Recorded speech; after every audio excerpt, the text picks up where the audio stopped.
Look, he's been flirting with us for a while, but now Aussie Minwoo Lee has broken through for his first US PGA title, holding off world #1 Scotty Scheffler and a packed field at the Houston Open. Gee, I had everything clenched about that point on the 18th. Well, they call it the putt of his life, and Tony, I really do think he is the golfer the golf needs. Yep. The PGA Tour have all their personalities rated by Live Golf, and you get this kid. He connects with the young generation. He respects the past, but he's very much a man of the future.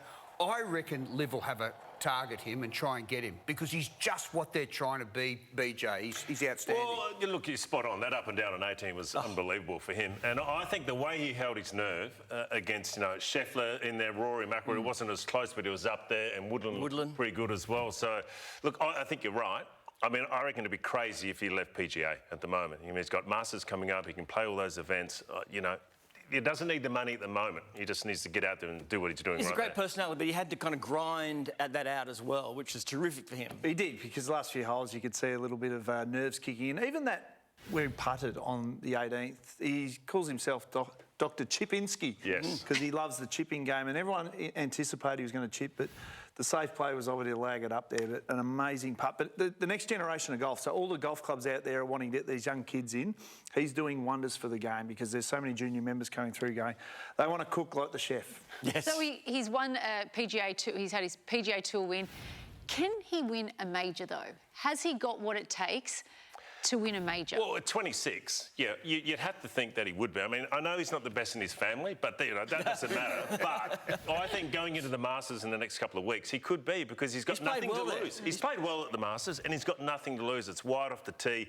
His chipping, as you say, is superb, which you need to be around Augusta, and his putting is really good. So I don't reckon he's got anything to lose. I think the fact that he's won one is the monkey off the back. So it'd be very dangerous right now. And you talk about Dr. Chipinski. Have you seen Tone on the fairway? Dr. Shanksky. He's got a very easy to do. He is such a popular figure, though. He's got a great sense of humour, as you mentioned. He even had a crack at the aim point green reading method. This is before tapping in for the win. So good, I love that. That created hysterics in the... Yes. Like, there's Scotty Scheffler. He thought it was the best thing ever. But that method of reading where you put your feet each side and you read the slope of the green. Yeah. And, he's been waiting 7 years for that win since he turned professional, dreaming of winning in the States. So every other golfer on the tour would have been, with religious precision, just tapping like that. And he took the mickey out of it. I agree, but the PGA Tour is so uptight. That's the thing with it. I mean, because he loosens it up and plays those antics, that's why people love him. Yeah. He has a huge online presence, like young people, which is so important, as you mentioned, do love him. He's loved by the young kids. He even got a shout-out from Justin Bieber, as you can see. They're the Biebs. Is the Beeb still cool? I'm not sure. I don't know. I don't know. He looks cool there. Is he under his doona there? That's what it looks like. Biebs plays off 15 and apparently got a terrible swing. Charles Barkley. Just sinking the boots in, Chris. Would he watch us? I don't think he does. Does he, I don't think he does. I think what was amazing, though, is just how calm he was in certain situations. And, I mean, with the Masters coming up, that's, like you said, BJ, that's got to help him. And don't underestimate the veteran caddy, the old grey beard, who he doesn't need the job, Bo Bryant. So he just has the confidence to say to him, hey, just settle, pal. Which a young If you could understand him, though. He's hardcore Irish guy. Shane Lowry got rid of him because he couldn't understand him. Well, he did win the Open, of course, with Shane Lowry, didn't he? Correct. Which is terrific. I mean, he's played really well recently under him, of course, this caddy, Bo Martin, as you mentioned. He's a wise old head who, as I said, was on Shane Lowry's bag. He doesn't speak a lot when he does. It's like listening to Yoda. And he gave him some credit as well. Have a listen. It was nerve-wracking. I mean, coming down the stretch, obviously, I don't try to hit it that far right on the par 5 and somehow hit it 80 yards offline, and that's just golf. And my caddy Bo, told me to just keep your head in, like 72 holes, the other 71 holes. So I'm very proud. Very proud.